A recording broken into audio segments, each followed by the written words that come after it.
নানা ইস্যুতে বরাবরই সোচ্চার অভিনয় শিল্পী আজমেরী হক বাঁধন। তার অনেক মন্তব্য নিয়ে সামাজিক যোগাযোগ মাধ্যমে চলে আলোচনা সমালোচনা। এবার এই অভিনয় শিল্পী জানালেন, শনিবার থেকে একটি পক্ষ তাকে ভারতীয় গোয়েন্দা সংস্থা র এর এজেন্ট বলে আখ্যা দিয়েছে।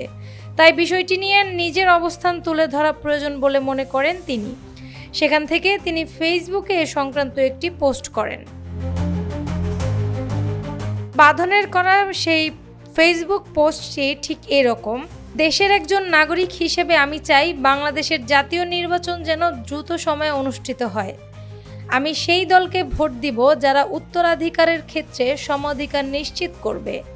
এখন সময় এসেছে আরও ন্যায়সঙ্গত, সাম্যবাদী ও অন্তর্ভুক্তিমূলক একটি সমাজের দিকে এগিয়ে যাওয়ার, যেখানে ন্যায্যতা ও সুযোগ সুবিধা নিশ্চিত হবে এবং দেশটির সব নাগরিকের জন্য সেরা একটি দেশ হয়ে উঠবে।